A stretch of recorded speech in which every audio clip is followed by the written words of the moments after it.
آج جو میں نے آپ کے سامنے حدیث پاک پیش کی ہے، حضرت ام عطیہ رضی اللہ عنہ بیان فرماتی ہے، نبی صلی اللہ علیہ وسلم ہمارے پاس تشریف لائے، اس وقت ہم آپ کے صاحبزادی کو غسل دے رہے تھے۔ آپ صلی اللہ علیہ وسلم نے فرمایا اسے 3 مرتبہ یا 5 مرتبہ یا اس سے زیادہ مرتبہ غسل دو، اگر تم اس کی ضرورت محسوس کرو۔ پانی اور بیری کے پتوں کے ساتھ غسل دو اور آخر میں کافور والا پانی ڈالو۔ اس حدیث پاک کے اندر اللہ کے نبی صلی اللہ علیہ وسلم نے میت کو نہلانے کا طریقہ بیان کیا ہے۔ حضرت ام عطیہ رضی اللہ عنہا، اس صحابیہ کے بارے میں اگر ہم پڑھتے ہیں اور جانتے ہیں تو ہمیں معلوم ہوتا ہے یہ صحابیہ بہت ہی دیندار اور بہت ہی غریب مسکینوں کا خیال کرنے والی تھی۔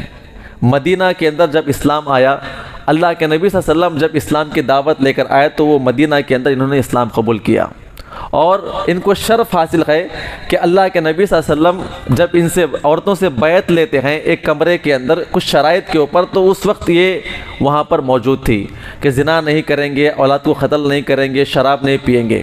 پھر اس کے بعد اس صحابی رسول کا جو اللہ کے نبی سے تعلق رہا، جنگ کے میدان میں بھی رہا ہے۔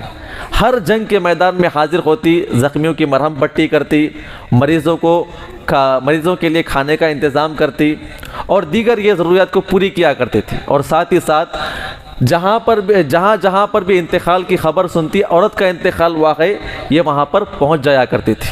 تقریباً 8 ہجری کے اندر اللہ کے نبی صلی اللہ علیہ وسلم کی بیٹی حضرت زینب کا انتقال ہوا۔ یہ تب کا واقعہ بیان کیا گیا ہے۔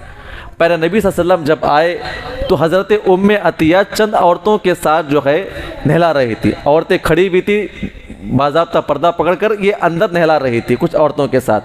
اللہ کے نبی صلی اللہ علیہ وسلم ان کے پاس آئے اور آ کر کہا کہ زینب کو 3 مرتبہ نہلاؤ۔ کتنی مرتبہ نہلاؤ؟ 3 مرتبہ نہلاؤ۔ پھر کہا کہ 5 مرتبہ نہلاؤ، پھر کہا کہ 7 مرتبہ نہلاؤ، یعنی مزید اس کے اندر اضافہ کرو۔ نبی صلی اللہ علیہ وسلم جو ہے باضابطہ باہر ٹھہر کر ان کو گائیڈ کر رہے تھے۔ پھر اس کے بعد اللہ کے نبی نے کہا کہ آخری مرتبہ جب آپ کو نہلانا ہوگا تو کس سے نہلائے؟ کافور لے کر پانی کے اندر مکس کرے، پھر اس کے بعد اس کو نہلائے۔ اس کے بعد نبی صلی اللہ علیہ وسلم نے اپنا تہبند ان کی طرف پھینکا اور کہا کہ اسے کفن کے طور پہ استعمال کیا جائے۔ اس کے بعد ایک اور روایت میں آتا ہے اللہ کے نبی صلی اللہ علیہ وسلم نے کہا کہ جب غسل دینا چاہتی ہو تو اعضاء وضو سے شروع کریں، جیسے سیدھی طرف سے کرتے نا اعضاء وضو سے، ویسے آپ نہلائیں۔ تو یہاں پر باضابطہ احادیث کے اندر غسل کا طریقہ یہ حضرت ام عطیہ سے ہمیں معلوم ہوتا ہے۔ غسل کیسے دیں گے اس کا مختصر طریقہ میں آپ کے سامنے پیش کرتا ہوں تاکہ بات واضح ہو جائے۔ انشاءاللہ آنے والے دنوں میں جب یہ باب ختم ہو جائے گا تو پریکٹیکل طور پہ آپ کو دکھایا جائے گا۔ غسل کرنے کے لیے سب سے پہلے میت کے پیٹ کو صاف کریں گے، دبائیں گے، اگر کوئی گندگی باقی ہے تو پوری مکمل طریقے سے صاف صفائی اس کی کریں گے۔ پھر اس کے بعد اس کو وضو کرائیں گے، جیسے عام طور پہ ہم وضو کرتے ہیں نا ویسا عام وضو کرائیں گے۔ وضو کرانے کے بعد سیدھے طرف سے اس کے اعضاء وضو کا کیا کریں گے؟ نہلائیں گے۔ دائیں پہلو پہ لٹائیں گے، پھر اس کے بعد اس کے ہاتھ وغیرہ اس کے پیر وغیرہ کو دھلائیں گے۔ کم از کم کتنی مرتبہ دھلانے کا حکم دیا گیا ہے؟ کم از کم 3 مرتبہ آپ نہلائیں گے۔ زیادہ سے زیادہ نہلانا چل رہا ہے اس کے لیے بیان کیا گیا ہے کہ 3 مرتبہ، 5 مرتبہ، 7 مرتبہ، 9 مرتبہ طاق عادات میں بوقت ضرورت آپ کو ضرورت پڑ رہی ہے نہلانے کی اور نہلائیں گے۔ اور آخری مرتبہ کیسے نہلائیں گے؟ آخری مرتبہ جب آپ کو نہلانا ہے طاق عادات کے اعتبار سے آپ 7 مرتبہ نہلا رہے ہیں نا، 6 مرتبہ نہلانے کے بعد جو ہے پانی میں آخری مرتبہ کافور ڈالیں گے، اس کے بعد نہلائیں گے اسے۔ اسی طرح ایک اور بات یہاں پہ نقل کی گئی ہے کہ میت کو مسواک کرائیں گے نہیں کرائیں گے؟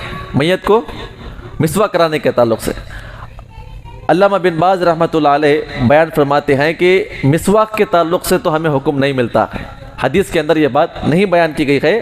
ہاں البتہ اگر کوئی میت کو مسواک کرواتا ہے، منہ کھول کے کچھ کاڑی وغیرہ پھرا دیتا ہے تو اس میں کوئی حرج کی بات نہیں ہے۔